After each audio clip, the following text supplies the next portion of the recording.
Hey there! Today we're diving into something super cool and incredibly useful, crafting a fantastic side menu in JupyterX. I'm going to walk you through how to use both the navigation menu and the advanced menu widgets to create a slick, functional, and visually appealing side navigation. And if you're new here, JupyterX is an all-in-one Elementor-based WordPress theme trusted by over 200,000 users. It replaces Elementor Pro with built-in tools, includes 450-plus ready-made websites, and comes with a one-time payment instead of recurring fees. Let's get started.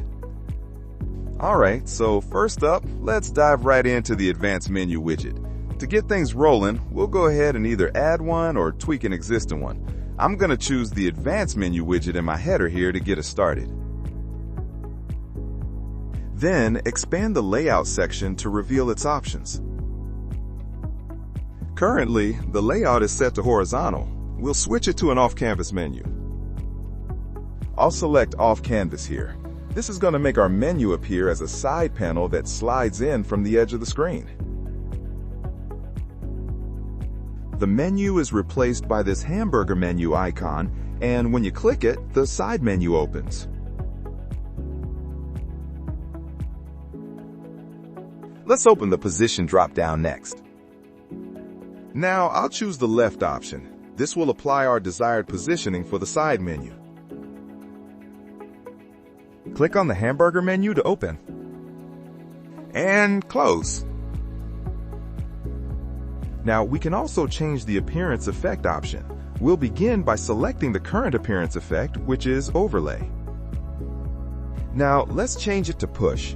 This will make the main content move to the side when the menu opens, instead of the menu just appearing over it. And there you go. The menu animation is now set to push the content aside for a more dynamic feel. With the appear effect set, let's preview how it looks when we open a menu. As you can see, when it opens, the menu pushes the entire content to the side and comes into view. That wraps it up for the advanced menu widget. Now it's time to see how it works for the navigation menu widget. To access the settings for the navigation menu, add a new one or edit an existing widget. To access the settings needed, simply click to open this settings section. By changing the breakpoint settings in the navigation menu widget, we determine from which screen width the menu switches from showing listed items to using an open function, like a hamburger menu. Choosing the desktop and laptop option from the drop-down menu ensures that the menu layout and the desired open functionality, like the hamburger menu or the side menu, apply to all display sizes. In the menu layout drop-down, we can select the type of menu we want. I'll select the side menu option from the list to finalize our choice. This action officially sets the menu type to a side menu, allowing us to proceed with its specific design and content. Let's open our side menu. Currently, the effect is set to overlay, meaning the menu appears over the content. We'll change this by picking a different option from the drop-down.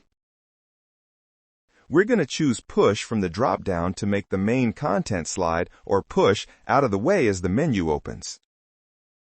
Now, click the hamburger icon again to open the menu and watch the push effect in action.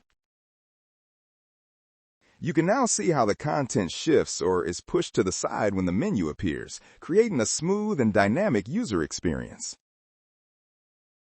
Then, navigate to the Style tab, where all the visual design options for the container are located. Next, we'll click on Menu Container. This section allows us to specifically control the layout and positioning of our menu within the container. Here, you'll see alignment options. Let's select the right alignment option. This will make sure our menu is positioned exactly where we want it on the right side. Now that we've aligned it to the right, let's click on the menu icon to confirm the changes and see our menu in its new position. And that's a wrap on creating your awesome side menu in JupyterX. You've learned how to leverage the navigation menu and advanced menu widgets to set up everything from layout and position to those cool appear effects and making it perfectly responsive. You're now equipped to design a functional and beautiful side navigation that your visitors will love. If you found this helpful, give it a thumbs up, subscribe, and hit that notification bell for more Jupyter X and Elementor tips. See you in the next video.